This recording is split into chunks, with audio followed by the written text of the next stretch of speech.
గారు మద్దతు ఇస్తుంటే చంద్రబాబు నాయుడు గారికి ఎందుకు అభ్యంతరము అని చెప్పి అడుగుతా ఉన్నాను. ఒక్క నిమిషం, జగన్మోహన్ రెడ్డి గారు, మీరు మాట్లాడుతుంది ఈ కేసీఆర్ గురించేనా? తెలంగాణకు నేను అడ్డం కాదు, నేను పొడుగు కాదు అని వెటకారాలు మాట్లాడి తెలంగాణను కించపరిచిన రాజశేఖర రెడ్డి పావురాల గుట్టల పావురం అయిపోయింది. మరి నీకు కూడా ఏం పోగాలం వచ్చిందో ఏం సంగతో గానీ ఎందుకు తెలంగాణతో కోక్కుంటున్నావు? ఇక జగన్మోహన్ రెడ్డి అయితే ఆల్రెడీ జెండా బీకేసుకున్నాడు, అది అయిపోయింది. ఆ పార్టీ ఏం లేదు. కానీ ఇంకా ఎవరైనా తెలివి తప్పి ఆ పార్టీలో ఉంటే చరిత్రహీనులు కాకండి. లక్షమంది జగన్మోహన్ రెడ్డి వచ్చినా తెలంగాణ వెంట్రుక కూడా బిక్కోలేదని చెప్పి నేను మనవి చేస్తా ఉన్నా. ఆ జగన్మోహన్ రెడ్డి చెల్లెలన్నది ఆమెను హైదరాబాద్ పాకిస్తాన్ అంటది. రాజశేఖర రెడ్డి అనే దుర్మార్గుడు ఆ వైఎస్ జగన్మోహన్ రెడ్డి తల్లి మాట్లాడుతుంది. జగన్ బాబు వస్తాడు, పోలవరం కడతాడు, మీ తెలంగాణ నోట్లో మట్టి కొడతాడు. రాజశేఖర రెడ్డి అనే దుర్మార్గుడు అన్ని పెండింగ్ పెట్టి మనను పాలమూరును ఎండబెట్టి మనను వలస జిల్లా చేసి పోతిరెడ్డిపాడు పొక్కబెట్టి 64,000 క్యూసెక్కుల కాలువ దవ్వుకపోతారు. సిగ్గుపడాలి. రాజ్యంలో జరగలే.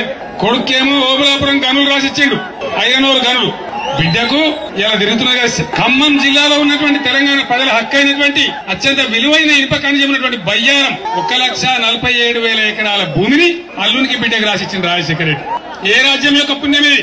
రాజశేఖర రెడ్డి రాజ్యం యొక్క పుణ్యం.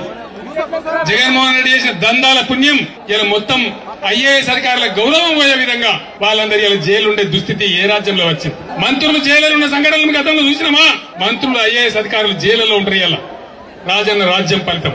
నేనన్నా మా తెలంగాణ మాకు ఇచ్చినాక మిగిలిన ఆంధ్ర మీరు 3 ముక్కలు చేసుకుంటారా, 7 ముక్కలు చేసుకుంటారా, ఏస్తే పోతారా, బంగాళ ఖాతాలు దుక్కుతారా, మాకే సంబంధమా? అది మా ఇష్యూ కాదు. మీరు మాట్లాడింది ఈ కేసీఆర్ గురించేనా? జైలుకెళ్ళి బయటకు రావాలి, ముఖ్యమంత్రి కావాలి, ఇంకొక 1,00,000 కోట్లు మింగాలి, ఇంకొక 1,00,000 కోట్లు మింగాలి, ఇంకొక 1,00,000 కోట్లు మింగాలి. ఇది మాత్రమే న్యాయం. జగన్ అన్న వస్తాడు, జైలు నుండి వస్తాడు, వచ్చి పోలవరం కడతారని చెప్తారా? నన్ను అడిగితే మాత్రం ఇటువంటి నాయకుల్ని జైళ్లలో కూడా, తెలంగాణ జైళ్లలో కూడా పెట్టదు. పెడితే మా జైళ్ల భూములు అమ్ముకునేటటువంటి పరిస్థితి అలా కనిపిస్తా ఉన్నది. డెఫినెట్ గా పోలవరం ప్రాజెక్ట్ ని ఇప్పుడున్నటువంటి డిజైన్ లో మేము వ్యతిరేకిస్తా ఉన్నాం. పోలవరం ప్రాజెక్ట్ ని యథాతథంగా కడతాము, నేషనల్ ప్రాజెక్ట్ ని ఇస్తాము, నేషనల్ ప్రాజెక్ట్ స్టేటస్ ఇస్తామంటే మాత్రం ఒప్పుకునేటటువంటి ప్రసక్తే లేదు.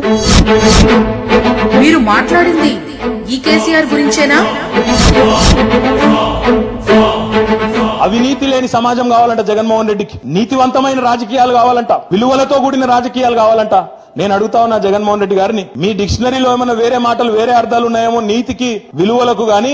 మాకు మాత్రం స్పష్టంగా తెలుసు. ఇన్ని రోజులు దోచుకోవాల్సిందంతా దోచుకొని, ఇలా మళ్లీ హైదరాబాద్ లో దీక్షల పేరు మీద డ్రామాలు మొదలుపెట్టినారు.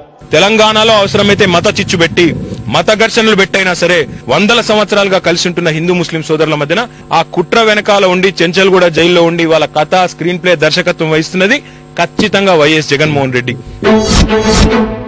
మీరు మాట్లాడింది ఈ కేసీఆర్ గురించేనా? అన్యాయం చేసిందే మీ నాయన అంటే తండ్రికి దగ్గర కొడుకు అనిపించుకుంటా పోయింది. 7 గడ్డంగా కూడా మమ్మల్ని బతకనియా జగన్మోహన్ రెడ్డి? ఆ రోజు అమరవీరుల త్యాగాలను మేం గుర్తిస్తామన్నారు. కానీ ఈ రోజు మీరు చేస్తున్నది ఏంది? ఆ వందలాది వేలాది మంది అమరవీరుల త్యాగాల కంటే నీ కొడుకు సుఖం నీకు ఎక్కువైపోయిందమ్మా. నీ ఒక్క కొడుకు నువ్వు ముఖ్యమంత్రి చేయడం కోసం నువ్వు 1000 మంది అమరవీరుల త్యాగాలను మంటగలిపే విధంగా ఇవాళ తెలంగాణలో యాత్ర చేస్తా ఉన్నావు. దేనికోసం యాత్ర చేస్తావు? ఏం చూద్దామని యాత్ర చేస్తున్నావు విజయమ్మ గారు అని నేను అడుగుతా ఉన్నా.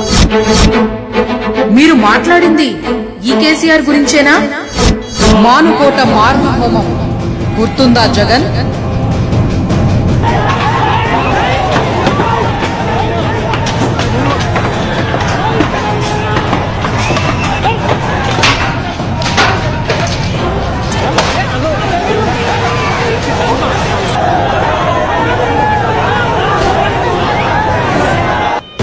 ఊసర వెల్లులే సిగ్గుపడేలా, అవకాశవాదులే తలదించుకునేలా, తన స్వార్థం కోసం, కేసుల మాఫీ కోసం, అవినీతి సొమ్ముని కాపాడుకోవడం కోసం ఆత్మ గౌరవాన్ని అమ్ముతున్న ఇలాంటి వారిని నమ్మి మోసపోదామా?